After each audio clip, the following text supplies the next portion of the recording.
Various technologies for defending oneself and one's family against malevolent magic and evil supernatural beings such as demons has existed at least as long as civilization and writing, and I think without much doubt it probably pre-existed both by eons. From amulets to exorcisms, the array of anti-demonic defense is found in virtually every culture on this planet and takes on surprisingly similar characteristics when compared. However, each culture and each people develop unique tools and technologies for dealing with those pesky forces of the demonic and of evil magic. While the use of magical bowls had existed in some form or fashion for eons in the region, a unique magical bowl technology sort of burst into existence in the 5th through the 8th centuries in what is now southern Iraq and western Iran. These incantation bowls, numbering around 2,500 known examples, were a cross-cultural, cross-linguistic magical defense, and sometimes even a magical offensive tool in which incantations bound and controlled demonic forces, sorceries, and sickness. Chief among those demons most dread in this tradition was the demoness Lilith. Indeed, in the incantation literature, we are witness to a transition moment in the Lilith mythology itself.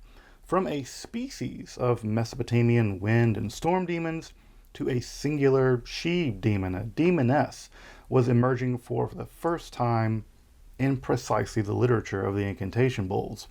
That singular Lilith, a demoness of seduction and child murder, would prove to be one of the most enduringly terrifying of all demons in the Western world. She first makes her visual appearance here in the incantation bowl literature. Let's explore this fascinating magical literature, one that was shared by Jews, Persians, Mandaeans, Syrians, Christians, and Muslims, all gathered together in a united front against malevolent magic in a veritable army of demons. Indeed, the incantation bowl literature is probably second in scale only to the Greek magical papyri, making it one of the largest surviving collections of magical literature from the ancient and late classical worlds. Let's get into it. Make sure you subscribe for weekly explorations of topics here in esoteric history. And if you'd like to support the work of providing evidence-backed, free, and accessible content like this, I hope you consider checking out my Patreon or considering a one-time donation or perhaps even picking up some merch off the channel. If you're new to the study of esotericism, make sure to check out my study guide where it sort of gets you oriented to the world of the academic study of Western esotericism.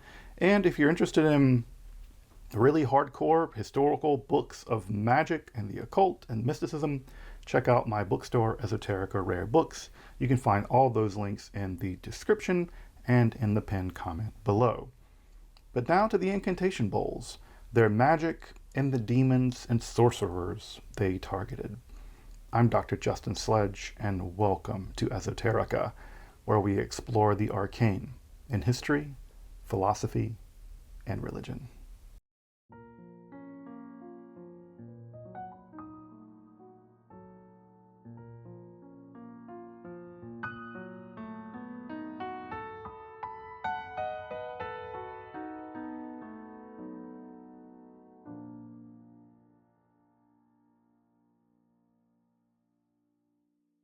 Magical bowls have long been in use in the ancient Near East and can be attested as early as the 2nd millennium BCE. However, those bowls were largely uninscribed and seem to have functioned a wide range of functions, including perhaps even divination. But for reasons not fully understood, at least not yet, beginning around the 5th century of the Common Era, bowls inscribed with magical incantations began to appear in the archaeological record, especially in the Jewish community settled at Nippur in what is now southern Iraq. Those bowls are often rather small. They're about the size of a cereal bowl or maybe a porridge bowl, as people might say in the UK. They're about 15 to 20 centimeters in diameter, though there are much larger and smaller ones known, and they're made from just regular old fired clay with no slip or glaze of any kind. Most have rounded bottoms, some have flattened bottoms, and are basically identical to the kinds of bowls that were in use for non-incantational and non-magical use. In other words, it's likely that the ritual expert that prepared these incantation bowls just acquired the based blank bowl from the local potter and then transformed its use from secular and mundane to the magical and the numinous. These incantation bowls, as you can imagine, are recognized precisely for the magical formulae written on the inside and sometimes on the outside of the bowl.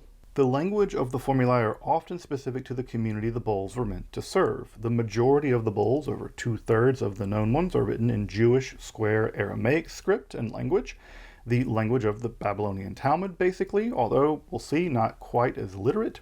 Others in rank of distribution are the Mandaean bowls, the script and dialect of the Gnostic Mandaean religion, still heroically surviving down to this day. Fewer still are written in a couple of different scripts in Syriac, and a handful are written in the Persian Pahlavi language, and a few, just a handful, are written in Arabic. The Pahlavi ones and the Arabic ones still haven't been published to my knowledge. Others are written in a kind of pseudo-script. They're squiggles that look like various Aramaic dialects, or sometimes they're just single words repeated over and over and over again. The language of the incantations also varied somewhat from pretty learned to nearly illiterate. Interestingly, it appears that unlike the amulet culture of the West, that is ancient Roman Palestine and ancient Greco-Roman Egypt, these incantations are not being reproduced, it seems, from written exemplars in books of magic. Rather, they seem to be improvised based on memory and oral culture, with spellings and misspellings reflecting more how the language sounded to the writer than how it was written down in learned circles. So this is an example of orality becoming literature, not literature becoming further literature. Though these ritual experts were seeming professionals, often producing similar if not identical incantation bowls, leaving blank spaces for inserting future clients' names into those sections. This is very similar to the kinds of amulets we see in the West. In a sense, some of the bowls were like magical form letters, like a PDF that you fill out online, something widely observed in the amulet production culture of the ancient world more generally. The inscriptions themselves are written in a variety of forms, spiraling in and out, written in various quadrants of the bowl, and sometimes radiating out from the bowl's center. The language and script in which the incantations are composed is the single best predictor of the community that they served, though some bowls are written in Jewish square Aramaic and contain non-Jewish names and non-Jewish religious elements, likely a witness to the religious syncretism, even the kind of religious mercenaryism of magical practice more generally. Religion might be rigid about orthodoxy and orthopraxy and boundaries around what you can and can't do, but magic was nearly almost always about results.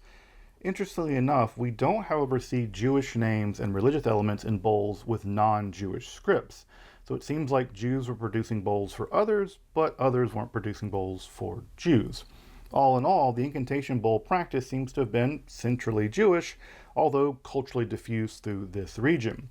Though Western Jewish magic, well attested in books of magic and amulets, I'll be coming back to a whole episode on books of Jewish magic and amulets that aren't Sefer HaRazim, which I've covered already, never mention the incantation bowls. And neither does the central Jewish literature being produced at that very time in that very region. The Talmud never mentions these bowls. And that's interesting because if you count the incantation bowls as Jewish religious literature, which we obviously should, they constitute the second largest religious literature of that period after the Talmud. Thus, Western Egyptian and Roman Palestinian magic doesn't seem to know the bowls, but the magical elements from the West, including those from rabbinical culture, are actually witnessed in the bowls. The Mishnah and other things get kind of built into the bowls. This perhaps testifies to their rather parochial use, basically in the 5th to 7th or 8th centuries, in the specific geographic regions of what is now Iraq and Western Iran. There's a thunderstorm brewing outside, and there's something weird about doing incantation bowl stuff as a thunderstorm begins to roar outside. Vibes. Many of the bowls contain images as well, including depictions of the target demon or the victim of the bowl's magic, and sometimes even the magical operator that made the bowl, often wielding a kind of magical weapon aloft. These demons, while uncanny, are often cartoonishly depicted. I don't think anyone's going to get creeped out by them like the scary stories you tell in the dark illustrations from my childhood. Many are depicted as creepy humanoids bound and shackled with rope and chains, likely to reinforce the power of the incantations themselves. Most famous, of course, are the numerous apparent depictions of the demoness Lilith, recognizable basically immediately as a female nude figure, often with exaggerated genitals, though stripped naked with wild hair unfurled in an act of humiliation and shaming. This was a horrible condition for a woman deeply concerned with female modesty and veiling. And like her demonic comrades, often again she's featured bound and shackled. Despite her humiliated and shackled state, the depictions of Lilith are made all the more uncanny in that she appears to be leering out to the viewer, grinning with a sinister perversion of pride that the joke is somehow on us. Cartoonish, yeah, but the kind of cartoon drawn by John Wayne Gacy, or that guy at Arkham Asylum. In addition to these illustrations are found the kinds of magical characters that are pretty typical of Western magic, especially things like the ring signs and the Nomina Barbara, that are profuse in the amulet culture and in the Greek magical papyri. Here we see them making their way all the way over to the Sasanian Empire.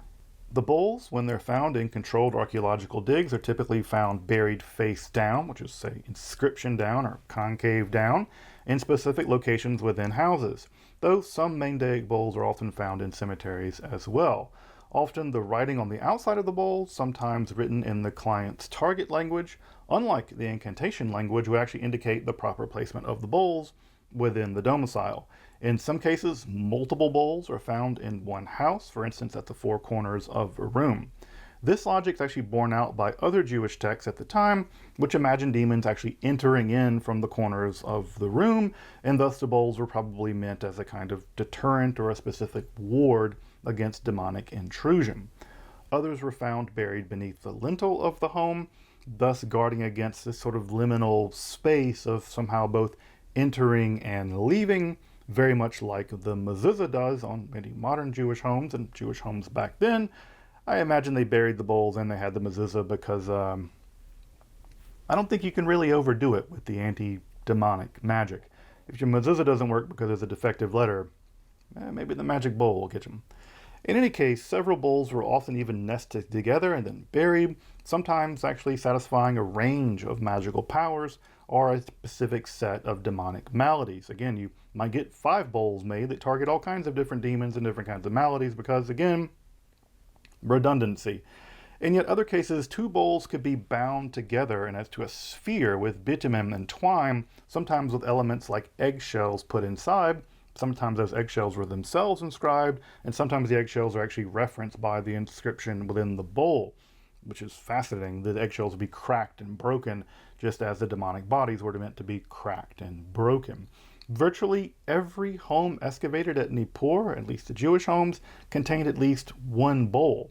And with the thousands, over 2,500 are known to exist at this point, it's easy to conclude that this was a very intensive magical practice, even if it were geographically localized. The creators and the authors of the Magic Incantation Bowls, it's a mystery. We don't know who they were. They are historically anonymous, but they must have had some degree of religious education within their communities. Mandaic and Jewish bowls employ the specialized religious language of their theological communities and even the legal mechanisms by which things would have occurred in their communities. Thus, they may have been people at the periphery of religious leadership and education, educated to some degree, but probably not members of the elite. Some of the illiterate bowls may have been made for lay people, or maybe lay people by lay people, or maybe they were just a con job for those lacking literacy. I mean, I gotta admit, sometimes Aramaic just looks like a bunch of squiggles to me too. We have a bit more knowledge about the clients of the bowls, however. They're often named, though they're named through their mother, and they're often women and girls, especially pregnant and hopeful to become pregnant women. And this is the largest clientele of the bowls. Most people seem to have been Jews with Persian names, though specifically Christian, Mandean, non-Jewish Persian, and perhaps even a couple of Hindu names can be detected, witness to the very multicultural reality of the Sasanian Empire. Though men and even entire families are lodgers, and even animals that live in and around the house are also variously noted for protection. Of course, you want to protect your dog and goat. That the texts are so women-centric could indicate that their authors were, at least in some part, maybe even in some significant part, maybe they were women themselves. This would track to the literacy represented on the bowls, something that, more frankly, were denied to women, as well as the domestic base of the magical object. It's a bowl. It's not a piece of parchment or silver, something much more in the sphere of men. Of course, we'll likely never know, but I think it's plausible when the nature of the bowls are considered. If they were written by women, this corpus would become one of the largest collections of ancient women's literature from the post-classical world as well. So, in some sense, it's really worth considering that if these are written by women, they become an entire window into the world of women's literature at this period. The incantations themselves are both highly stereotyped, but significantly varied. They typically refer to themselves as workings, or a word, or an amulet, a kamea, which seeks to bind, annul, and ban demonic or evil magical power. They're a bit like a variation on a theme in music, and that theme, of course, is the overwhelming desire to repulse demonic and sorcery power. In this sense, they're strongly apopatreic in nature, though a few do act as counter-magic against human sorcerers, for instance, the repulsion of the evil eye, and a couple even compel love through erotic binding magic or are directly offensive magic, naming their target for all of time. So we have a small range, but a range. The Mendaic bowls located in cemeteries seem to have targeted the evil dead, not deadites, evil dead ghost people, ensuring they don't get up and leave and go bother the living. Most bowls invoke various divine names. They're often abbreviated and repeated and permutated. There's even some examples of the divine name in the Atbash cipher, which is sort of proto-Kabbalistic manipulation of Hebrew, or Aramaic. Many of the bowls invoke angels like Michael, Gabriel, Raphael, and Metatron, along with Uriel and Nuriel, and sometimes, again, in a wide range of angelic functions. Interestingly enough, entities such as Abraxas and even Hermes, they're even invoked along with Mendaic and other Jewish divine beings. Again, magic is nothing else if not syncretistic. Along with Jewish and Mendaic entities, we also see Persian and Babylonian deities such as Shamash and Bel, also mentioned in a minority of the bowls. Central to the logic of many of the bowls, perhaps even the majority of them, especially those involving Lilith, is the use of the get, or the bill of divorce, to compel the demon to vacate the premises. The logic here is pretty straightforward, if not a little lurid. Who doesn't like a little lurid? Insofar as Lilith or her band has sexually cohabited with anyone in the dwelling, recall that Lilith was blamed for nocturnal emissions and thus a kind of nocturnal sexual assault of dudes. This functioned to legally marry those that Lilith had slept with. Thus, by issuing a get or a bill of divorce, this act legally evicts Lilith from the house. At the center of this incantation is the figure of Yehoshua ben Parachia, the president of the Sanhedrin in the latter half of the 2nd century BCE. Now, for reasons that aren't entirely clear, he eventually becomes associated with exorcism more generally, and specifically the exorcism via the divorce of Lilith, and that pattern is repeated variously and integrated into the bowls. Even this language of, if you come across the sea, you get a divorce. If you do this, you get a divorce. Even if I don't know your name and whatever. Divorces for everybody. Interestingly enough, some of these demonic divorce documents are so thoroughly bureaucratic, because Judaism, that they're even dated, thus giving us a range of 544 to 687 of the Common Era for the production of those bowls. However, along with divorce exorcism, there are also parallels to other Mishnaic texts, that is to say, rabbinic norms of the time, by which the demon could be expelled or prevented onto the premises through excommunication or through the language of compulsory testimony in court, invoking divine names as a binding method. These legal oaths and excommunication, of course, which typically involve divine names, were repurposed for their compulsive effects on demons rather than on human litigants. In other cases, the force of the bowl's power are simply divine names, threats of violence, and various angelic powers. So, classic magic stuff. So this is an incantation bowl I actually have in my personal collection. I acquired this through a museum auction. Unfortunately, during COVID, a lot of smaller European museums went under. And in their archives, they basically had to bring a lot of that stuff out, and it had to go to the public market to basically keep the museum afloat. So many of these entered into the market through legitimate auction houses that check provenance to make sure this isn't being looted by ISIS, God forbid. But this is an incantation bowl, pretty typical of the vast majority of them that you would find at the time. You get some sense of how big it is in my hand. You can see the Aramaic here is this Jewish square Aramaic spiraling out into the center. You'll notice, however, there is no demon picture in here. That's the only reason why I could afford this incantation bowl, because any one time you get one with a demon picture in the middle, the price goes an order of magnitude up.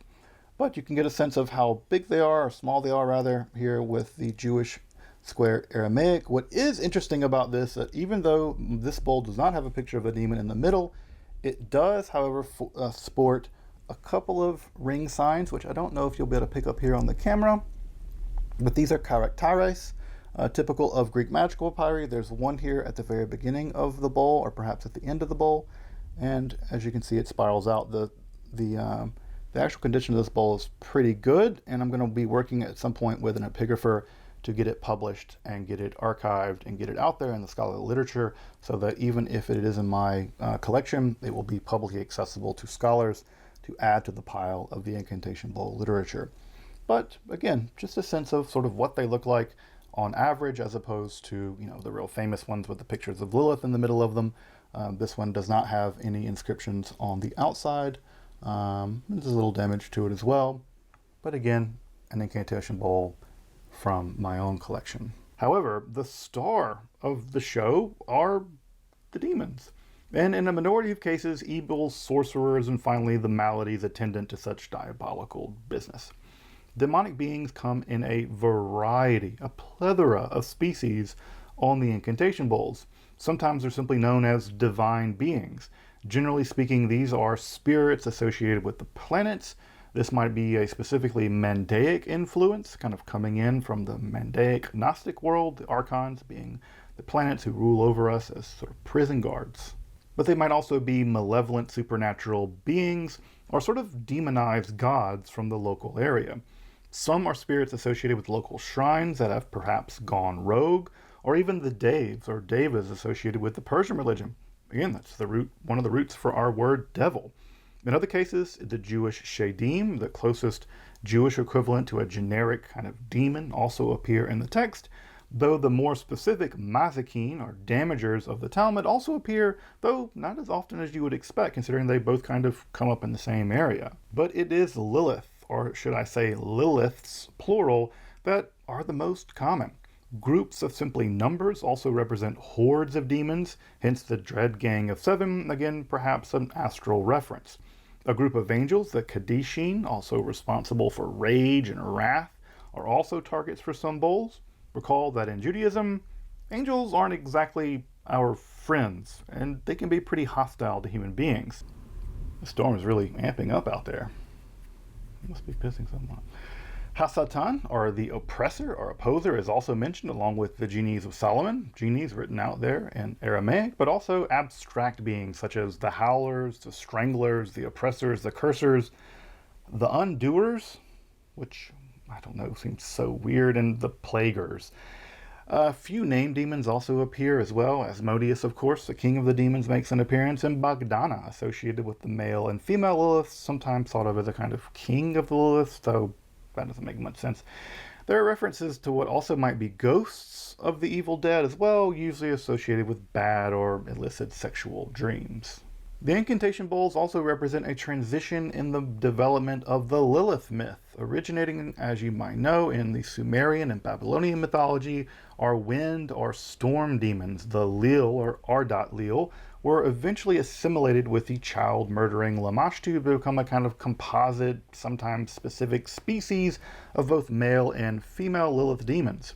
all of course associated with nocturnal sexual assault, sometimes of men or sometimes of women, and child murdering. A great many of the bowls target both male and female Liliths, and even mysterious generations of Lilith demonesses also appear, specifically the grandmother, Lilith Burznai, and Ima, our Mama Lilith.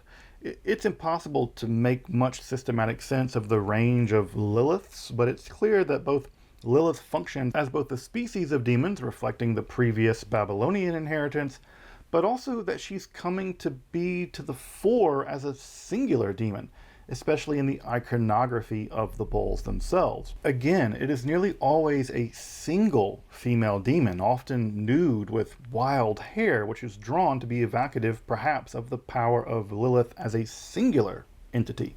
Thus, while the language is plural and representative of a more archaic Babylonian tradition, the single Lilith of the bowl is a key step in the development of the mythology of a singular demoness rather than the Liliths being a species of demons. Though there's no mention of the famous legend of her being Adam's first wife among the bowl literature to my knowledge. That's a much later development in her mythology that's still, at least at this point, about 5 centuries down the road. Along with demons, workers of evil sorcery are also a source of dread in a minority of the bowls. These are often female-gendered magical workers, typically working things like the evil eye, but also evil words, which sow domestic discord. They are whisperers and murmurers, language that we also find in the Talmud, which work through various forms, like the evil tongue or various harmful mysteries. They use curses or sitrata, hidden arts from the root nistar, that which is hidden, the hidden things. Enmity magic, which destroys relationships, especially between husband and wife, thus disrupting the shalom bayit, or household peace, are especially worrisome. This was apparently accomplished primarily through small beads or pellets, or even worked bone. This pellet magic is often mentioned with itself with pretty significant horror. Of course, bowl magic could be combined with manipulating the victim in various forms, for instance, representing them in wax, or using the hair of a victim, or otherwise inflicting magical harm. The incantation bowls were just one trick up the sleeve of sorcerers of the time. The bowls themselves can, for that reason, be a bit of a slog to read. They're often just long lists of highly technical forms of magic, demons, and illnesses, but bowls meant to stop. And in this way, they can be, honestly, they can be a bit repetitive. They can be bordering sometimes on tiresome after reading a dozen or so of them, so read 5 or 10 of them at a time and come back and see the nuances of each, otherwise your eyes kind of cross at some point. Of course, the appearance of the demons is terrible, but what they inflict is what's truly worrisome. The murder of a child through crib death and stillbirth is a constant source of perfectly reasonable terror for the families of this time, given the infinite mortality rate, especially in the women named in the bowls. But illness was just a fact of life, and in Mesopotamia it had long been linked with demonic influence. Here we find worries about various kinds of fevers, epilepsy, stroke, and sudden death through heart attacks. Further, there are various concerns about epidemic diseases, especially malaria, common in the swampy areas of what is now southern Iraq.